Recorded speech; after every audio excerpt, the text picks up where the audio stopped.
Hello guys, welcome back again sa ating YouTube channel, no, The Action Man. Una sa lahat, big love shoutout po sa lahat ng mga kakamping at sa mga hindi man mga kakamping. Kung interesado ka sa bidyong ito, patapusin mo na hanggang dulo at huwag nyo nang kalimutan na i-like at i-share ang ating video para malaman naman ng ilan sa ating mga kababayan na nagtutulog-tulugan sa katotohanan. So muli naman nagbabalik ang nag-iisa nyong host na si The Action Man para magbigay ng komentaryo at reaction sa mga mainit ng issue ng bayan.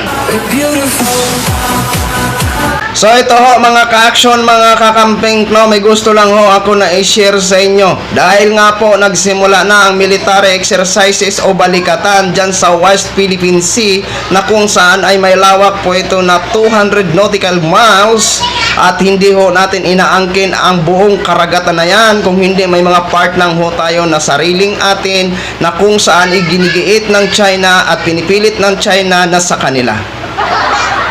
Eto ho mga ka-action, mukhang grabe na talaga ang galit nito ng China dito sa ating bansa sa Pilipinas dahil made in China na barko ang papalubugin dyan sa West Philippine Sea sa ginagawa na military exercises. Kaya nga ho, umangal agad o tumaas ang kilay ng mga taga-China. Bakit daw ang barko pa nila na made in China ang papalubugin dyan sa lugar ng West Philippine Sea?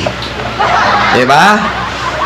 Dagdag pa ng mga China, kung kaya magpalubog ng Pilipinas ng barko, kaya din daw nila magpalubog ng totoong barko at may mga kakayahan ho sila na hindi kakayanin daw ng Pilipinas.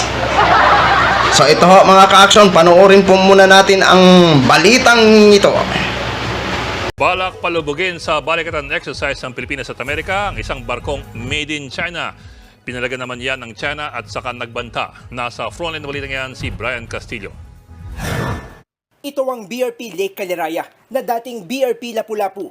Made in China ang barkong yan at yan ang balak palubugin sa balikatan exercise ng Pilipinas at Amerika sa Lawag, Ilocos Norte. Pero wala pa man, tumaas na ang kilay ng China.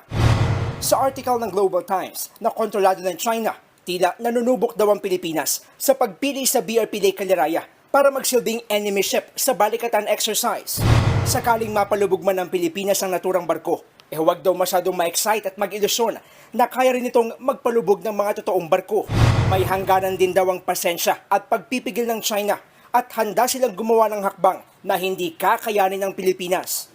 Buwelta naman ng Philippine Navy, huwag nang kulayan ang pagpili ng barko para maging target sa sinking exercise. Sadyang matagal na at luma na ang BRP Lake Caliraya, kaya ito ang napili. Nagkataon lang din na made in China ito. It's an old Navy vessel which we decommissioned, and just like in any sinking exercise around the world, they use old vessels as the target of the exercise, and the same thing we are doing with Lake Caliraya. We reserved it for exercises such as balikatan, so we can have a target for our firing. Ilang araw mula ngayon, sama-sama nang maglalayag sa West Philippine Sea ang mga barkong pandigma ng Pilipinas at Amerika. Sasama rin sa unang pagkakataon ang French Navy para sa multilateral maritime exercise. Nagbabalita. So yun na ho mga ka-action, mga kakamping, no, napakinggan na po natin at napanood na po natin ang balita. Okay, dahil dito, ayan na. Mukhang may mga gagawin yata ang China na hindi malalaman ng Pilipinas. Pero ngayon nyo po subukan sana. Oo. Ngayon nyo po subukan ang tapang nyo dyan sa West Philippine Sea. Oo. Huwag nyong hintayin na matapos yung balikatan exercises or military exercises bago kayo dyan manggulo na naman sa West Philippine Sea. Ngayon nyo kung talaga kayong matapang at ina-assume nyo na kayo ay powerful din na bansa. Totoo naman, may power naman po kayo na hindi kakayanin ng Pilipinas. Pero ngayon, subukan nyo na nandyan yung mga ibang bansa dyan na nakikipag military exercises. Nang sa ganun makita ho namin ang tapang nyo. Di ba? Kung gusto nyo magpalubog, palubugin nyo habang nag-exercise yan sila. Tingnan natin kung hindi kayo dyan pulbusin. Di ba?